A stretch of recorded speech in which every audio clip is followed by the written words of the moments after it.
Welcome to the most forward-thinking, inspirational podcast on the planet. Prepare to reevaluate everything you've been taught.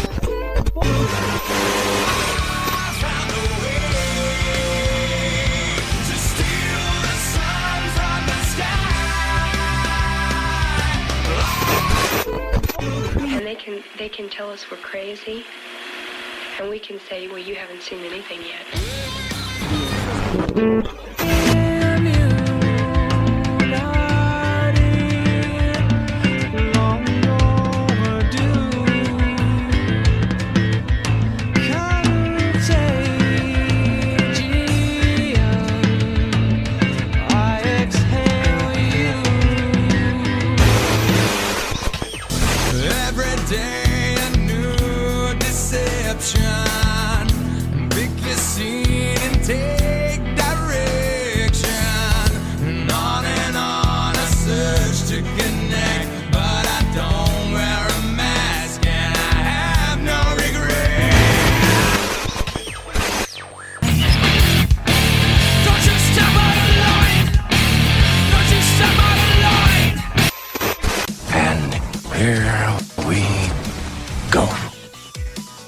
Ladies and gentlemen, welcome back to the Mental Mastery Alliance podcast. Today's going to be a lot of fun. You guys have had the opportunity to listen to me speak a lot lately. There's so much going on. There are so many times in this, I guess, in the creation process where you take some time off, or you'll go a couple weeks or something without even doing a podcast. But it's almost like I need to say something daily. And it's not that you guys need to hear me say something. It's just that I need to say something because I'm bottled up and I'm frustrated and there's so much chaos that's going on. And it's this peculiar mix of stunningly beautiful pain. If that makes any sense to anybody. Maybe it's just me. I don't know. But I'll tell you that I'm going to keep coming with these things. There's just so much that keeps happening that I can't not talk about. And today I have a guest with me. Today I have somebody whom I've wanted to speak with on the show basically since the beginning of the show. It's just never worked out. We haven't tied together. It's been busy. Obviously, this past year is virtually a write-off when it comes to trying to do anything for yourself. And this might blow some of your minds. The individual I have with us today is a pastor. Not only is he a pastor, he is my pastor. Now, am I a super religious fanatic? You know what, man? I believe in absolutely everything, and that pisses people off. I believe in everything, and I question everything all at the same time, and a lot of people have issue with that. Today, however, we have a man who has openly asked every single question you could possibly ask about everything. He's come to his particular conclusions, and he's fluid with them as well. As new information comes into the picture, ladies and gentlemen, we are allowed to change our minds. And with that intro, ladies and gentlemen, without further ado, please welcome Pastor Rick to the show. Rick, happy to have you, brother. So glad to be on the show, Adam. And yes, we have had many conversations about me joining in with you. So finally glad to be able to make this work. And what a time to have a conversation about this. No, it's true. And I think the last time you and I had a face-to-face, heart-to-heart powwow, whatever, it was God, must have been over a year ago in that Tim Hortons. And I think that was in Tim Hortons. It wasn't over Boyle, was it? Did we get to Boyle? we did get to, I think it was over crawfish boil, which is something you introduced me to. I've never had that before. Wow, you and I had a boil. We did. You know what's ridiculous is I don't remember that. Well, that speaks to how many times you have boil compared to how many times I do. Okay, so here's the thing. I haven't had boil in well over a year, and that has to do with with me. So that was probably the last time I had boil, because it was when I gave up absolutely everything. The last thing for me to adapt was the Leviticus diet, which no longer allowed me to eat pork or most seafoods. And that would definitely eliminate crawfish. Crawfish, yeah. Most delicious seafood out there, especially with the proper spices. And I miss it. Bro, I miss it. It's funny. My last Instagram post today, or not the last, actually the last post I had today is, if you want to win my heart, buy me food, make me food, or be food.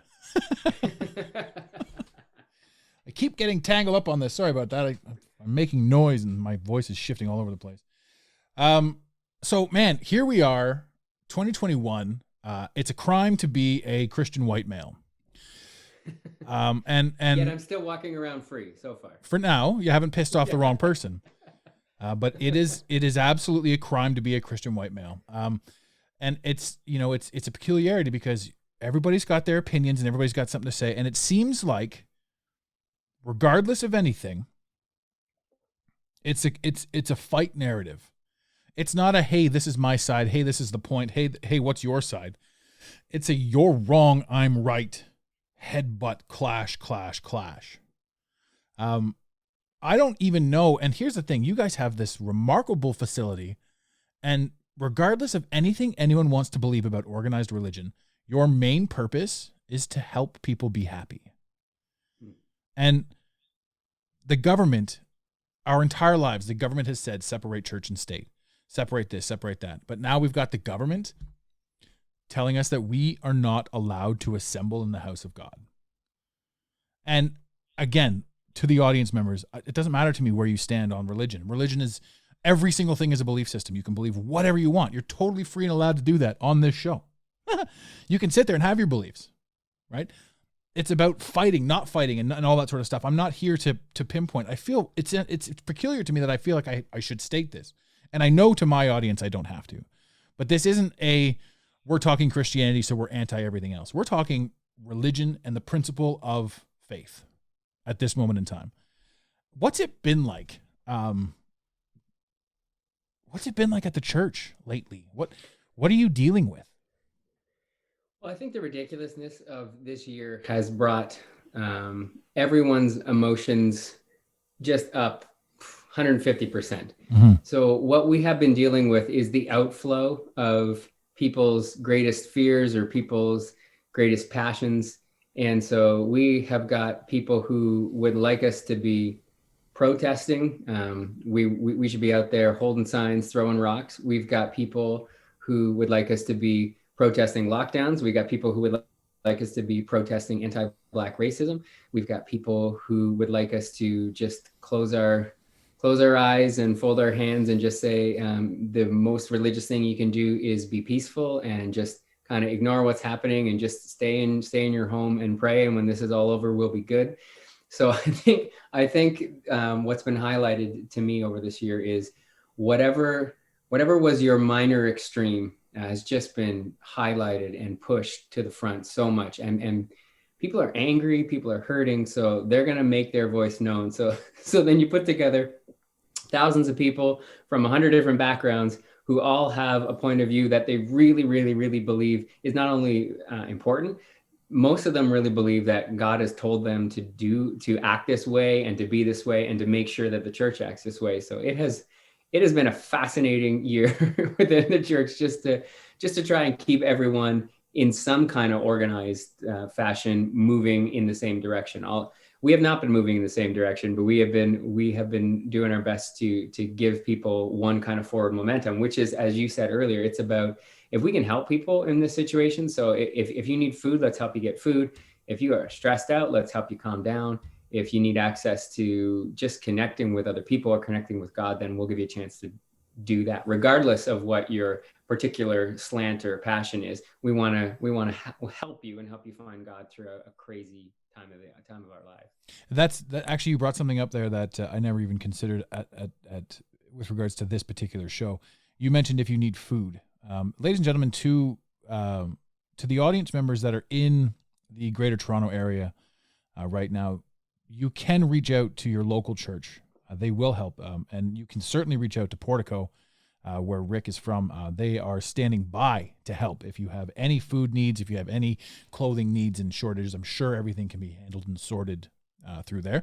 And I'm going to put the links and the hyperlinks and all that stuff. That's all going to be in the liner notes. So anyone that really is struggling with anything right now, 100%, whether you're Muslim, Christian, Catholic, Buddhist, a scientist, just go right ahead and reach out. If you need something, it's between you and the church.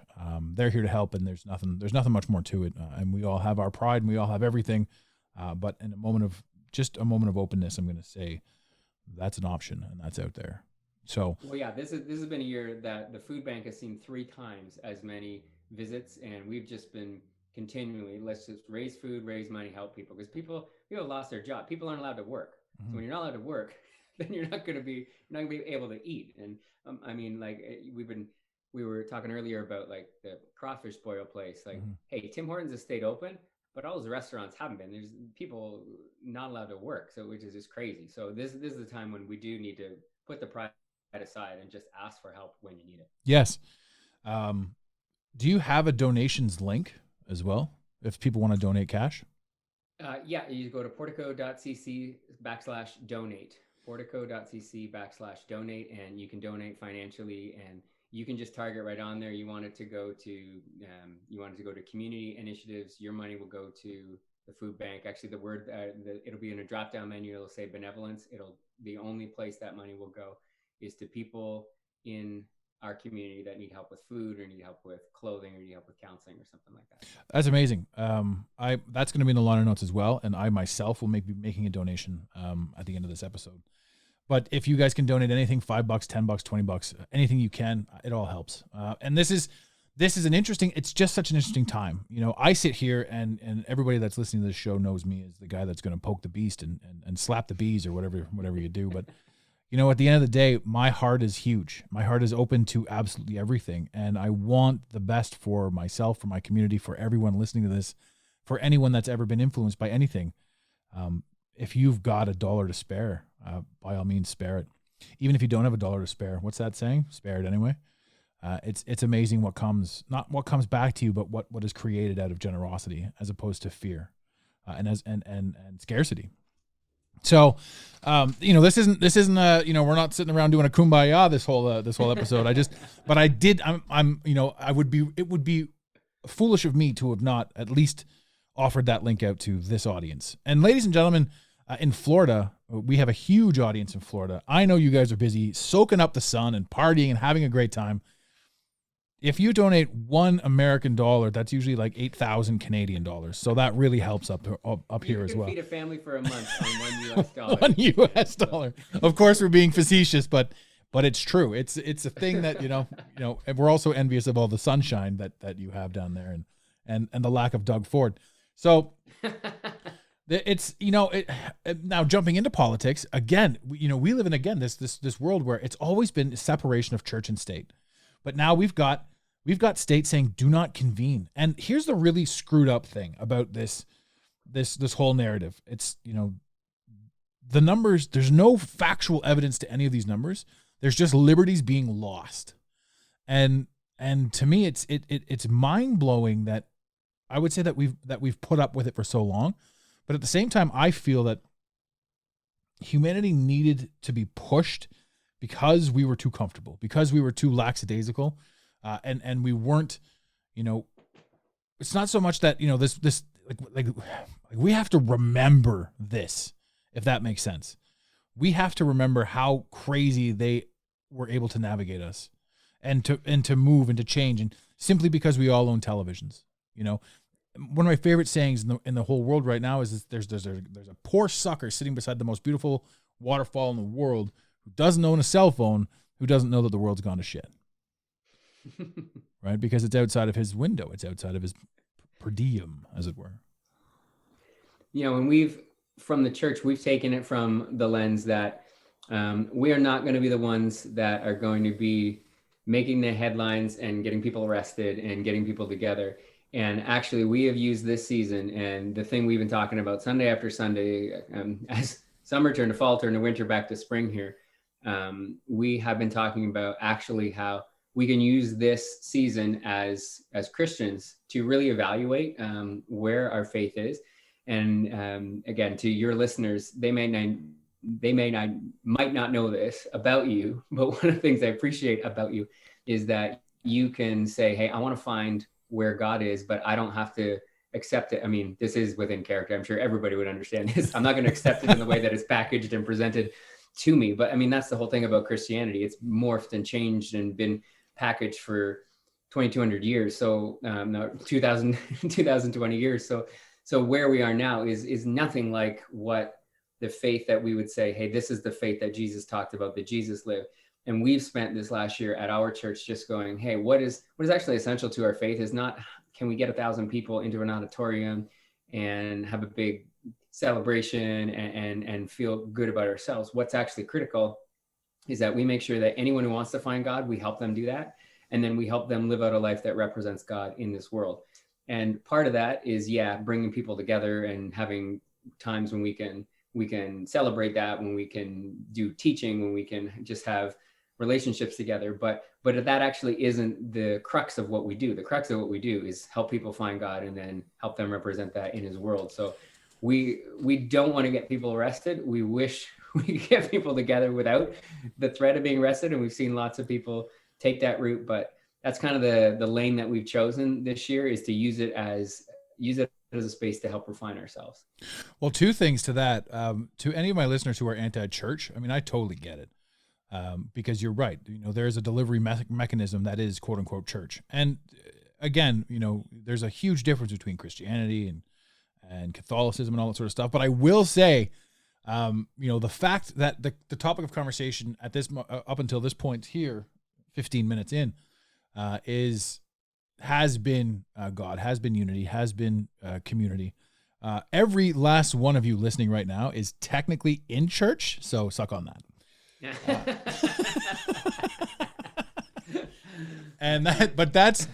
This is the straight goods. Like, I joke, yes, but this is what church is. Sharing stories, sharing music, sharing things that you like, sharing interests, building communities, building teams, building somebody to help you. That's all church is. That's all community is. And it's huge, because this is something that, this is definitely a moment in time for you guys to be like, okay, well, they really fucked us. So it's one of those things where, you don't want to put people in jeopardy. I'm totally okay with, calling a mob and being like, hey, let's do this instead. Let's see what happens. Go ahead, arrest us. I've had some amazing people on here that have stood up individually. And the thing about individuals standing up is they can be chopped down piece by piece. And if you see a bunch of individuals get chopped down, most people aren't going to move. Again, the media, again, fear. But if one of my things right now is protests. Everyone's putting a lot of effort and energy into protests. If they didn't do that, if they just instead connected with each other somehow and said, we're all opening up, then things would change. That then it's not just one-on-one targeted in and out removal. It is all of them. There's a huge issue at hand, and it will go on and on and on. Now, there's so many other things that can take into that, because it looks like they're priming us for civil war. It literally looks like they're priming us for civil war. And whatever your stance is on the vaccine, if you want to take the vaccine, great, ladies and gentlemen. If you don't want to take the vaccine, great. But why fight each other? And that's the biggest thing, because you've been told to fight each other. And this is anti-unity. This is brutal. I just read an article. So we all know that in Ontario, our fearless leader, Fiora Ford, has said that the police can stop you randomly and demand your address, your name, whether you're walking or driving. They can screw you basically straight up Gestapo. Papers, please. We hear you are hiding the unvaccinated. It gets peculiar. But then the police say, hey, we're not doing it. And everyone's finally up in arms. All over the city, you see, or all over the province, you see police departments tweeting out that we're not gonna practice this enforcement. This is absurd.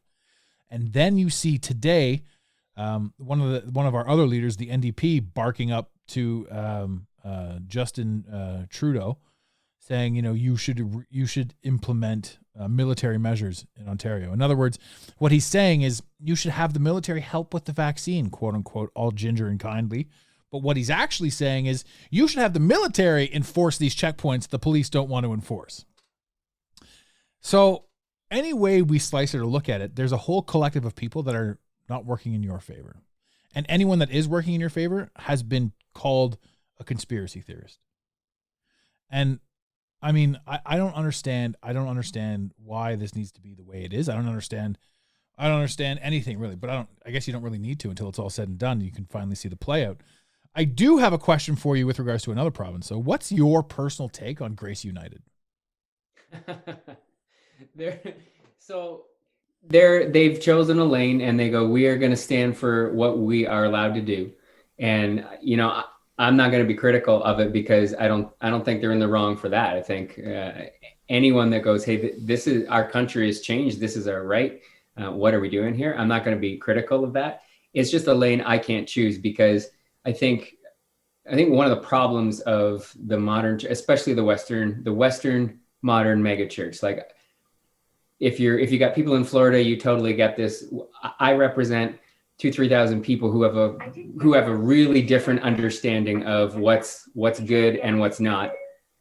Siri's talking to me. There you go. She's listening. And somebody say Grace United. That's it. She's got you. That's it. No, but because you have influence over a whole bunch of people and you have the ability to sway them, I think you can be just as guilty we're not the government, we can't enforce it, but when a faith leader says something, you can really influence a whole lot of people into a space that they may or may not be comfortable in, but because their faith leader said it, then they're going to be somewhat obedient to it. So I think you got to be really careful when you're putting people into a space where their livelihood, their lives are at risk over something that I'm not even 100% sure that that's the right lane to be in yet, protesting and tearing down the government at this point publicly. So it's a hard space for me to be in, but I can't say that I don't understand why they're doing it. I just say I can't be there yet. You're very diplomatic. You do have I'm noticing, I said to him before, ladies and gentlemen, before we went live, I'm like, oh, we'll just do a free speech. We'll just go back and forth. But yeah, it's not that he's not sharing his opinion, but I can certainly sense his reprehension. It's almost like you were trained to speak. I don't know. I'm just going to.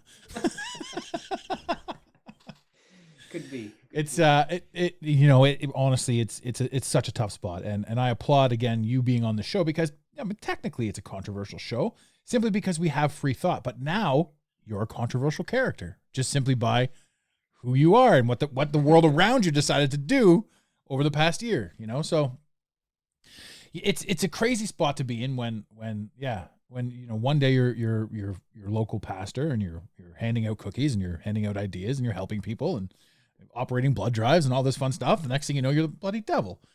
So, and that again, that's massive amounts of influence. That's massive amounts of influence. And the whole world, like, we're being influenced to fight. And this is something that I firmly don't agree with. Again, anyone's standpoint, and that's the thing about, you said me, or you said, somebody that's got an audience and somebody that can quote unquote influence. I would hope that my audience loves the show, but I don't want to have any influence over you.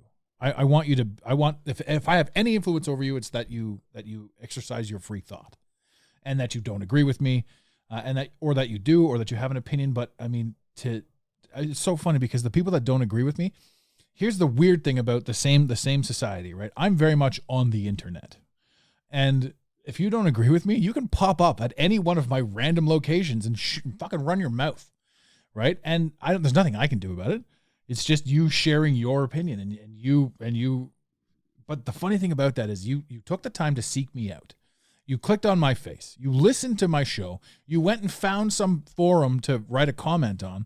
You took the time to spew hate out. You did all this. Imagine you put 1 ounce of that effort into affirming yourself positively. Ladies and gentlemen, on that note, if you do want to reach out to the show, please give us a call, 647-338-1265. We'll play your voicemail. We want to hear your opinions on certain things. If you love me, great. If you hate me, great. If you have anything you want to add to any topic, we will start doing segments on that as well. But definitely reach out to us. That again is 647-338-1265. Leave a message. Let's get you on the show. Let's get your opinion. Let's get your voice heard. It's important, I think, in this day and age that people can be heard. We have a growing audience. I hope some of these people, because again, we're going to have your link backs in everything. I hope that some people look into you. Anyone that's been questioning anything, man, if you've been questioning your faith or if you've been questioning anything, like now is the time to be like, you know what? Everything's bullshit. So no matter what I used to believe 10 months ago, it can't be the same thing now. So what's the worst in checking out something completely new? Yeah, we would love to have a conversation. So please do reach out. Happy to chat with anyone about where they are, how they're interpreting this world, and how they're trying to find God or faith in it. The thing that you said just a second ago that it just drives me bananas over this year is the majority of people who are reaching out about anything are doing so because they're angry, and the only thing they're actually angry about, what I've experienced, is that they're angry that other people don't agree with them. And it's like somehow they've determined that whatever truth they've landed on, whatever side of the thing they're on, they're like, if everybody isn't with me, then I just need to destroy them and make sure that everybody's with me and no one's allowed to have a different opinion. And that, I mean, to me, that is that right there. If we all get in that lane, well, we've lost free society. Like the whole purpose of a free society is to go, I'm allowed to say, I don't agree with you. And we can have a conversation about it. And at the end, I don't expect you to be on my side, but I at least expect you to be able to hear me. And the crazy thing about this year is the narrative that's been driven, and it's changing every 4 weeks, every 6 weeks. There's a new narrative that if you're not on that side, I mean, you've had your account blocked. I've had friends with accounts blocked. It's ridiculous that the amount of hate people are willing to invest into publicly, as opposed to going, hey, we can just like talk about this stuff. Yeah. You remind me right now of Demi Lovato in the Froyo shop. She lost her shit because stuff was diet or something like that. Fuck. Like, who cares about Demi Lovato? I mean, that's another thing too. Like, all of society, like this, she's got 110 million viewers, right? And she's in there just destroying a Froyo shop, right? This is what you're going to use your power on, Demi Lovato, whoever you are. You know, it's absurd. And yeah, you're right. I've lost. Well, my audience knows I've lost my secondary podcast, the one that I was working on with a friend for over a year. That they just wiped it right out. No email, no warning, no nothing. Just poof, the whole thing was gone. Which caused the shift. So we had to move this entire podcast over to an entirely different platform. And again, we did such a good job, hopefully, that people didn't notice. There are some minor differences now, but that's about it. And this show's been losing episodes. Spotify's been like, we don't like this. We're pegging those off, right? So I'm losing episodes here. So like this is episode 142, but if you look at the episode list, I think I've got 130 now published. So 10 of them came down. Thank you, Spotify, for that, for just making sure freedom of speech happens. Exactly. Yeah. No, we appreciate that. I don't personally want to choose what is good or bad for me. I want somebody else to do it. I don't want to have that. Another thing I put up was on Facebook. I was like, it's a shame that we have to speak like this to avoid censorship. And the whole thing was written with like with emojis and syllables and dollar signs, you know, to get past the visual censors. And the weird thing for me is back in the day, man, I was screaming from the mountaintops that we're fucked, right? And then it's just like my voice got sore, and I had nothing really left to scream about. And now every single person that even mentions the word vaccine gets a beautiful little notification on the bottom of their social media that the only place that they can get any info is the CDC. Also, if you quote the CDC, you're gonna get people call you a conspiracy theorist if you're quoting direct numbers off the CDC website. My favorite one recently has been watching to say numbers of deaths reported have been increased by 50% just to allow for I don't know what they even say, and they're allowing for undetected cases or something. But they're just doubling it just because they feel like that's a better number. Oh, that's a real thing. That's not a meme. They've been doubled by 50%. That's real. That is right on the bottom of their website. It's fantastic. We doubled the numbers just because. And the thing too is, if you want legit numbers, this is the craziest thing in the world. Any single person that wants to call you a conspiracy theorist for saying that the numbers of death tolls haven't changed and blah, blah, blah, blah, and this whole vaccine is just ass backwards, man, call around. Call the morgues. Be like, are you guys busier than normal? No, it's crickets, you know? So skip the whole hospital step and go straight to the final stage. Check it out. It's just, I don't know, man. I don't know. And there's so much more that can go into it. And yeah, the post that you had said, like your friend, I looked into him and he seems very happy and holy. I don't even know what got him pulled down. Do you know? So on Saturday, again, with our new police powers that were just brought out into the province for 18 hours, I believe they were out there for. And thank God for that. He posted a meme of the OJ chase, and it's all the cops and the white Bronco, and he goes, "This is me coming home with formula from for my baby after Ontario's new police power state." And it was up there for about 6 hours. He gets his account blocked, and the funniest thing is he's getting his account blocked while the province is walking back, while all the police forces across the province are saying, "Hey, we're not doing that." Yeah. And the province is walking back the police powers. Instagram goes, "You're out of line, buddy." Yeah. But here's the thing: what people don't realize is for that to have happened so fast, systems had to have talked to systems prior to announcements being made. Right. So that's the only way that could have happened as fast, as quickly as it did. That happened another time too. Fact checkers, something immediately happened, and fact checkers immediately denounced it without the ability to do any sort of research or any sort of I can't remember what it was exactly. Ladies and gentlemen, if you remember, send us an info or send us an email, info@the Mental Mastery Alliance. You know what I'm talking about. And any of my friends, DM me if you remember this one. I don't know why I'm drawing a blank, but this thing got fact checked as false before there could have ever been an investigation at all, period. There could have been no investigation, and fact checkers came up with it saying it was false. This is a narrative thing. And anyway, so back to the fact checkers, the people, the liberals, whatever you want to call them, the inability to have an open dialogue or open conversation on social media is frightening. This should be the most frightening thing of all, because you're not even allowed to question anything. And you have friends. Every single one of you right now has a friend that's like, "Man, you're an asshole for even wanting to question it." I'm like, whoa, I gotta really question hanging out with you. I mean, you're scary as a mother. If you're gonna make this decision about my life right now, imagine me in a car with you at 10 at night. What are you gonna do? He's just gonna fall asleep and say, "Screw it." I don't know. I can't imagine a weirder spot for us to be, where I think this experience has to get just a little bit worse before it can get better. But I also think that, now on a religious note, I think that this is basically Sodom and Gomorrah all over again. I think that there is so much depravity and sin everywhere, whether you want to call it religious sin or whatever. This just douchebags. It's transgender, it's porno, it's all of these mixing and mashing of genders.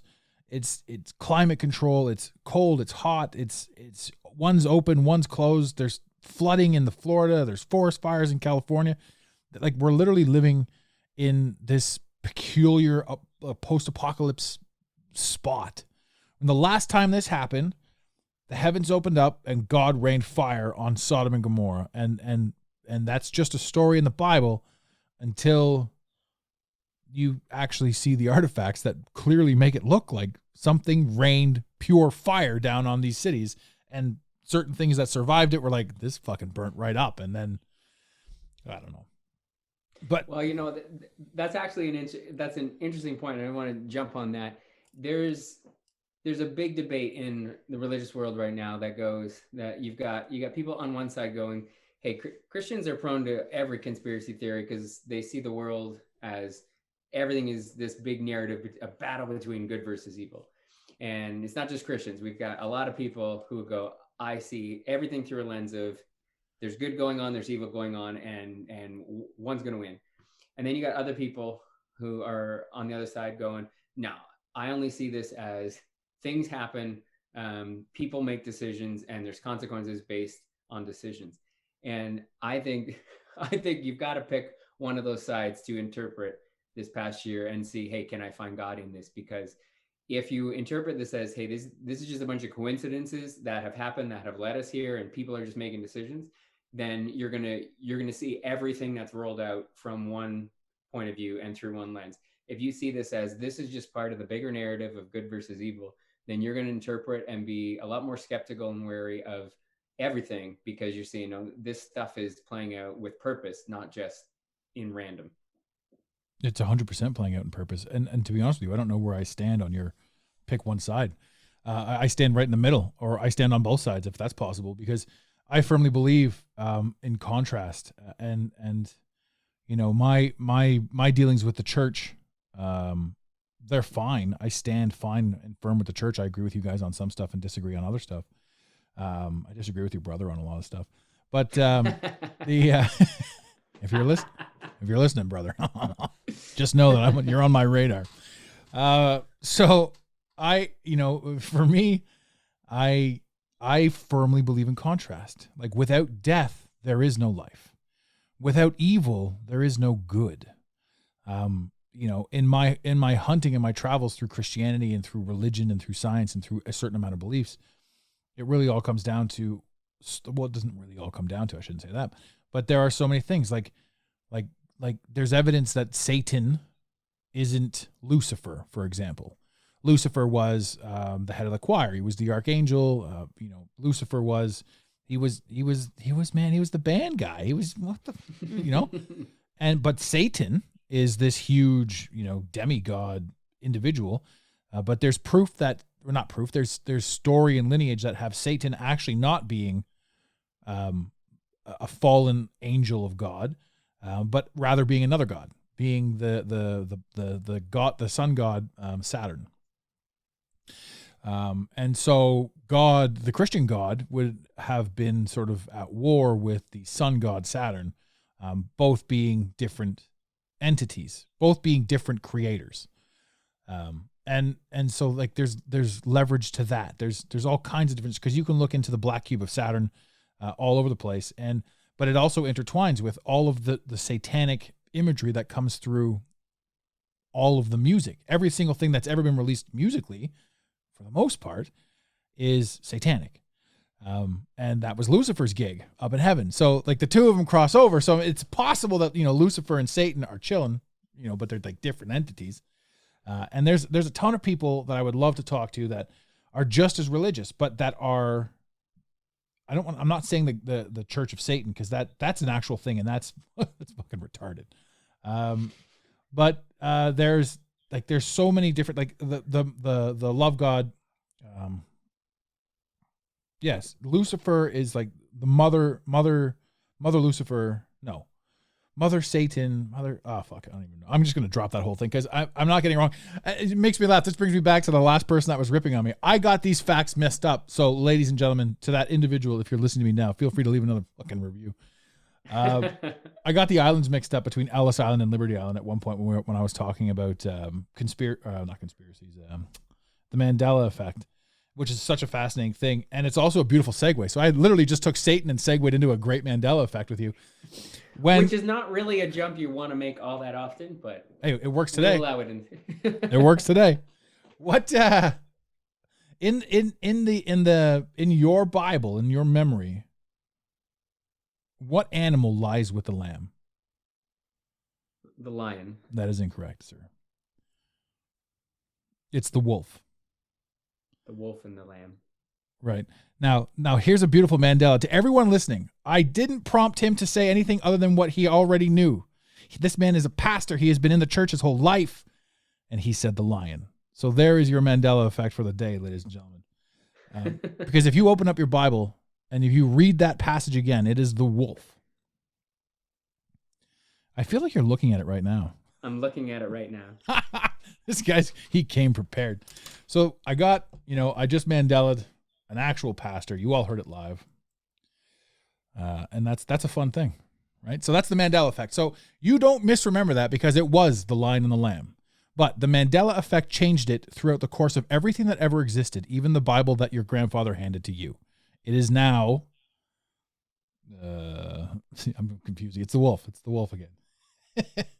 Fucking Mandela. The Bible that I have definitely says the lion and the lamb, but in Isaiah. But I'm going to go with you on it. Are you reading it right now? I'm reading it right now. It says the lion and the lamb. In Isaiah 11, Isaiah 65. No, in Isaiah 65 it's the wolf and the lamb. But in Isaiah 11 the lion will lie down with the lamb. So there is both. Well, now he just turned the whole pages on me and just blew it all back. So I guess Mandela is a complete joke and a fraud, and we should all fight it. Well, that's interesting to know that it's in both. What was the other one? There was another religious one that. What was the one? I was always raised on the statement that the church was 3 or more convene, or 2 or more convene, and that is church or whatever. Where 2 or more are gathered, then he says that that God would be there with us. Okay, so now what does it really say? Yeah, he says wherever 2 or more, then I will be there. Are you reading it? And I'm wrong. It is the wolf and the lamb. It's the there is mention of the lion, but the comparison is the wolf and the lamb. And it's come back again. Mandela effect wins. This fucking thing is crazy. It's tearing apart. It's tearing apart families. Families in the church. We're all destroyed. But yeah, okay. So that's what the Mandela effect is. You remember it. I remember it. Man, the whole world remembers the lion and the lamb. But it is the wolf, and that's a new change. And again, the 2 or more convened has changed as well to something else. It's wherever 2 or 3 are gathered, then I'll be there with them. But it was 2 or more. Yeah. It was 2 or more. That is exactly what it was. Now it says 2 or 3. 2 or 3? What about the 4th person? Fuck that guy. It's like a family at COVID dinner. If you're a family of 6, one of you waits in the car. You're out. You're out. You're out. Oh, family of 6? This is going to be awkward. Can the little one sit at its own table? There we go. But it, and so the Mandela effect is really fun too. It does its thing.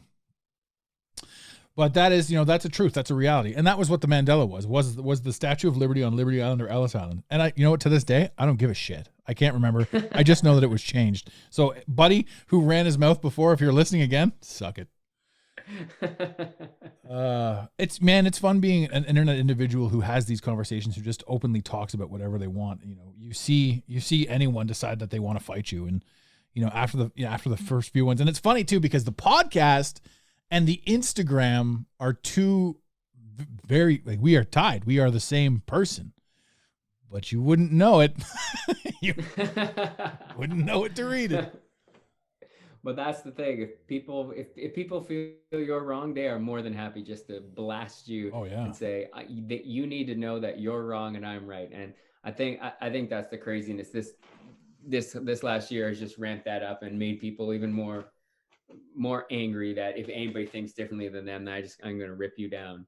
And I think if we could figure that one out, that we just allow people to think and ask questions and be upset with you, but not having to destroy them, cancel them, to shut their voice down. Mm-hmm. I think we've done a lot of damage to each other and to our society in this past year, just by permissioning that. Not only permissioning it, by actually applauding and going, I'm glad we're destroying people's lives and shutting their voices down because they deserve it and they have to pay for it. What the fuck is wrong with people? It's ridiculous. Yeah, if you've got an issue with somebody, be like, move your car off my foot, please. It's awkward. But I'm gonna set your whole house on fire if you don't, move your car off my foot. Like, it's the most ridiculous thing. I mean, there's actually some validity to that. Like, yeah, get your car off my foot. But you're right. Like, what? Who taught somebody to have such angst and anger in them that they feel the right to destroy another individual based on something that could happen? What's that called? Perpetuating anger, perpetuating the state. I'm going to take what happened to me and I'm going to flip it on you tenfold, right? I'm going to take certain amount of deaths and I'm going to arbitrarily double them by 50%. Just be on the safe side. CDC, hashtag, check us out.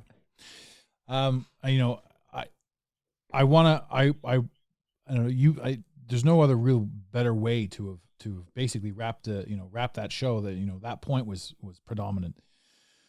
I want to respect your time. You gave me an hour and I do want to respect that. So I want to have you back on the show though, as times progress. And I honestly think too, that you guys should have, I think you do have a podcast now, don't you? Just starting. Yeah. We switched a little bit. Again, we've learned a lot about ourselves and what we think, hey, what is the way that church should actually look in 2021? Mm-hmm. So we still do our regular thing. But the guy that got his account shut down, actually, he and I now weekly, we're just doing a short, it's 10 minutes. It's on YouTube, and it's a way that we can talk about the things of God and the things of faith without using church language, without being in church. It's just a 10-minute YouTube show that tracks along the same stuff we're talking about on Sunday mornings in the building, but is in a way that actually is on a platform that people are engaging with in our in our day and age when people aren't coming to church, and it's in a way that people are accustomed to getting information. And if that's the thing that the church can take away from a year of lockdowns, is that, hey, maybe the best thing to do to influence people isn't to try to get them all into one building. And if we can figure that one out, then, hey, we've come a long way. As you're saying that, I love that, because I never thought I would, but I really enjoyed my time with you guys. And it's one of those things where, people say that you only go to church when you're at your lowest or when you're this, that, and the other thing. And I was.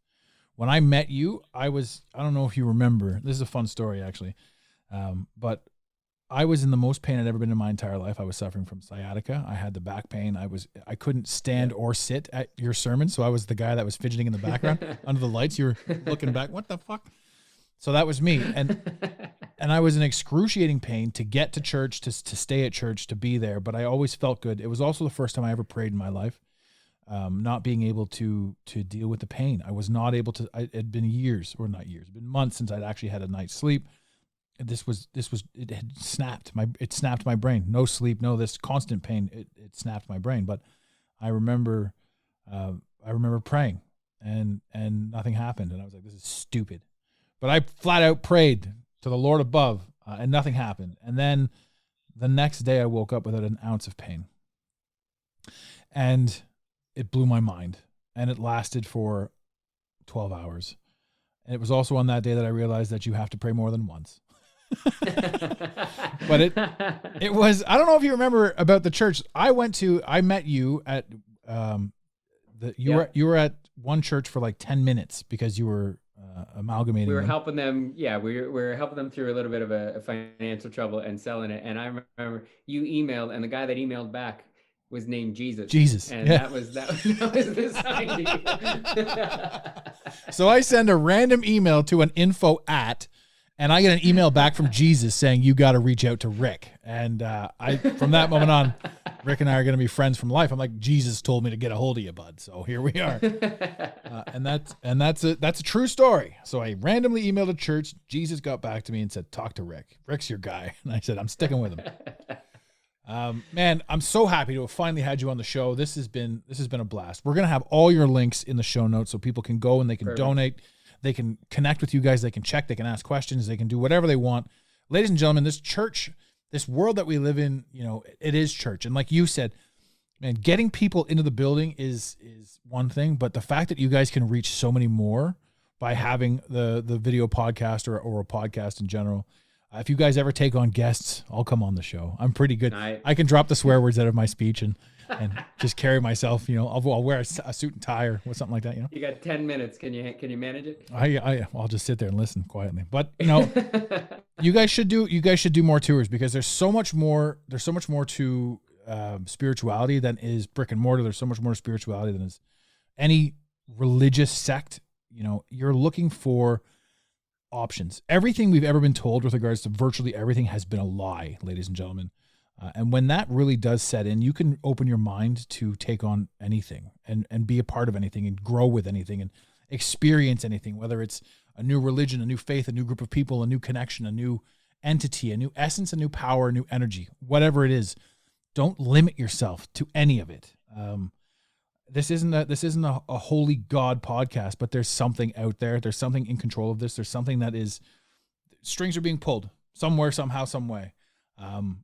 Why limit yourself to the information that they simply hand you when you can go out and you can ask questions? Rick, is there anything you want to add to this? No, just appreciate the opportunity to come in and be part of the conversation. If you have been listening and you have questions, please do reach out. The links are there. Check out the video pod on YouTube. It's called We Are Portico Community Church. We're based out of Mississauga, and we would love to have you jump in, join the conversation. I love every minute of it. Ladies and gentlemen, in the infamous words of Red Green, keep your stick on the ice. Thank you for listening to today's Mental Mastery Alliance podcast. Let the team know you're listening by using the hashtag MMA and Mental Mastery Alliance. Want more motivation? Be sure to follow online on Instagram at Mental Mastery Alliance and on Facebook at Mental Mastery Alliance. And remember, your perception creates your reality. Make it a great day. You got it, Pontiac.